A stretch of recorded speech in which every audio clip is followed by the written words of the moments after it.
don't know where this year went, but we're approaching the end of the year, and I have a stack of books that I want to prioritize reading before the year is out. So I thought I'd go over those with you, mostly for accountability, but also just for some fun.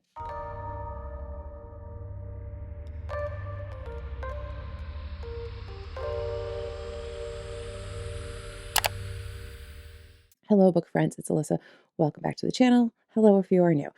Let's go through all the books that I'm trying to prioritize before the end of the year. It is a robust list with some chunky things on it. I've got my work cut out for me, but these are things I'm either currently reading or really would like to get through before year end. Self-explanatory. Let's get into it. All right, I'm going to start with the things that I'm currently reading. This is my currently reading pile as of right now. I am making my way through this collection of ghost stories by Edith Wharton. They're really interesting. They're not like the best ghost stories that I've ever read, but they are really well written because, of course, they are Edith Wharton stories. But they're just interesting. I just finished one called Fullness of Life that felt very insightful into, I don't know, it felt, I don't know how to explain it. I just kept thinking about my time visiting her house at the Mount, and it felt very revealing of her and maybe her inner life in a lot of ways. So I'm going to talk about that maybe a little bit more when I do my video recounting my time going to see her house in Lenox, Massachusetts, which will probably be the next video that I film. I don't know when you're going to see it, but it will probably be the next video that I film. I am making my way through My Cousin Rachel by Daphne du Maurier because I wanted a Daphne du Maurier in October, and I always want to reread Rebecca, but like I didn't want to reread Rebecca. Like I kind of wanted to spice it up. So I figured My Cousin Rachel was a good idea. If you don't know about this book, our narrator, he has an uncle who's very beloved to him, Ambrose, and Ambrose goes to Italy. He happens to fall in love with this woman, Rachel. Ambrose dies, and Rachel ends up coming back to England, and things get very interesting from there. It is really well written, of course, because it's Maurier, and I recently read and DNF'd. Sorry, there's something late in my eye. I recently read and DNF'd a really terrible horror book, and picking this up before and after DNFing that was just really highlighted how well du Maurier writes, especially compared to a modern author. But I really enjoy it. I love her writing. I love the atmosphere of her books. I can't wait for more of the sinistry things to sort of unfold from this. I don't know a better word for it. Like there's more happening with Rachel, and it's unfolding. I am making my way very slowly through Among the Bohemians by Virginia Nicholson. This is just about Bohemian life in between like 1900 and 1939. This was particularly interesting to read alongside reading Our Spoons Came from Woolworths by Barbara Comins, which I read the other day. I just felt like these two were really speaking well to each other. But this is fascinating nonfiction, looking at a bunch of different people. There's a lot of books that get mentioned in here that I am highlighting. I'm reading this predominantly on my Kindle. I don't know why, I just am.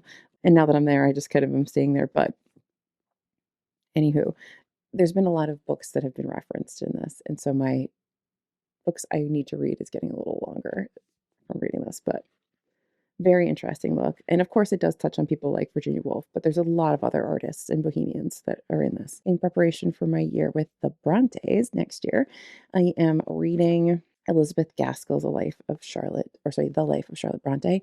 First of all, this edition smells divine. And then I have been really enjoying this. At first, I was a little suspicious of it because Gaskell's really setting the scene of like, what is life in Yorkshire like? What was life before the Brontes sort of move into Haworth and all that?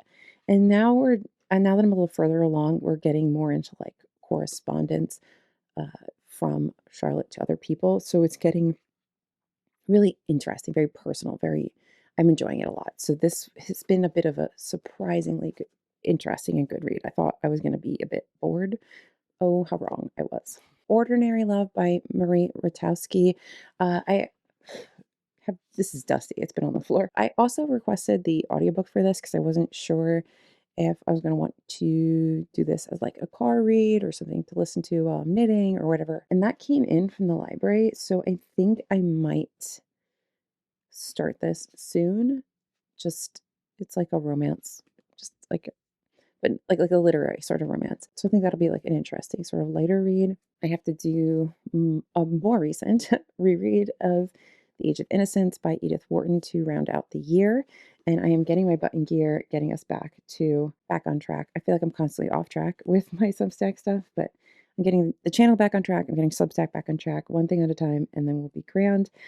This was not the edition that I had growing up. This is somebody else's edition, and it is, I'm just realizing, very annotated. And whoever had this has lovely handwriting. So this is going to be really interesting to read this along with their annotations. That's what I'm going to say. If you don't know, this is the book that won Edith Wharton the Pulitzer. And this is technically historical fiction because it is looking back into old New York. And it's just probably one of her most famous novels next to The House of Mirth. So it felt like a good way to round out the year. More on that. This is where things get a little bit crazy. If that was not enough, I have not started, and I need to start my final chunky read of 2024. Remember, I picked out 4 books to read as big chunky ass books in 2025. I don't know what year I just said before, in 2025. And Kristen Lavensdatter, I have to start this. I think at this point I'm just intimidated, but it's like the end of October. I have to start this. I have not started this yet. I have to start this. This I most assuredly have an audiobook for so that I can just keep going through it, like moving back and forth between formats. There may be a lot of things knitted while doing this. Or little EPP pieces, EPP pieces, EPP. There's going to be things that will be crafted while I read that. I will shortly be starting my buddy read with Tony from Lockster Reads for the final installment in A Dance to the Music of Time. Really, really have enjoyed this. And this really makes me want to read Proust. I feel like Proust just keeps coming up and keeps coming up and keeps coming up. And this is so like Proust allegedly in scale that I feel like I need to do it, but not this year, not anytime soon. But we really have been enjoying this read. So I'm going to wrap that up before the end of the year. I do really want to get to The Dry Season by Melissa Fabos. I was hoping I can get to this over the summer, and I didn't quite get there. This is her memoir about living a year without sex and sort of the repercussions of all that and the things she's learned and all that. She had a year of celibacy, and it sounds really interesting. I really loved Girlhood, and I just need to get to it already. My friend Tony from Lockster Reads is hosting in November a month-long reading thing for called Remembrance Reads in remembrance of World War I. And I decided to honor that little reading project he's doing, that I would read Virginia Woolf's Jacob's Room. So the way I understand this is about Jacob, but Jacob is not actually there because Jacob has died. I'm very curious to see what this is like because it's supposed to be quite experimental, and I think it's early Woolf, so we'll see. This is her first truly experimental novel. It is a portrait of a young man who is both representative and victim of the social values which led Edwardian society into war. Jacob's life is traced from the time he was a small boy playing on the beach through his years in Cambridge, then in artistic London, and finally making a trip to Greece. But this is no orthodox biography. Jacob is presented in glimpses, in fragments, as Woolf breaks down traditional ways of representing characters and experience. So I've always wanted to read this. I always want to read every Woolf, but this has been high on my to read pile. Very excited.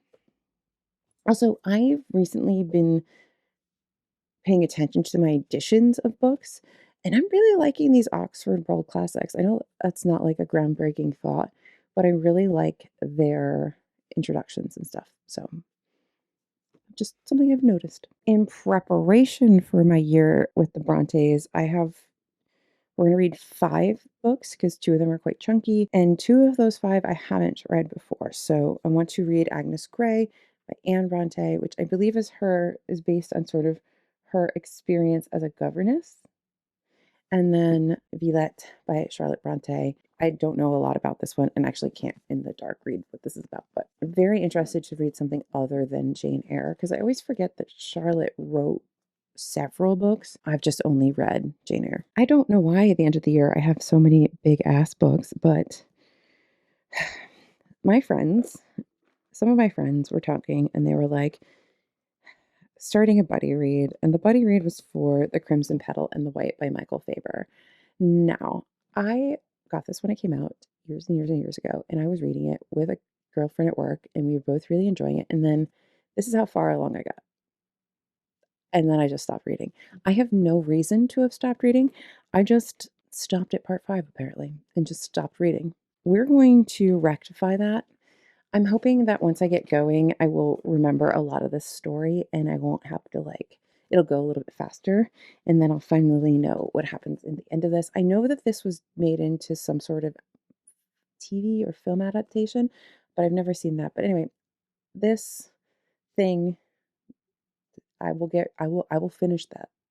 I'm gonna finish this year. Oh, and if you don't know what this is about, it's about a young prostitute in Victorian London and the man that she is seeing, and their relationship and sort of the ways these two worlds, very different worlds, sort of collide. I remember it being really good, so I don't know why I stopped so close to the end.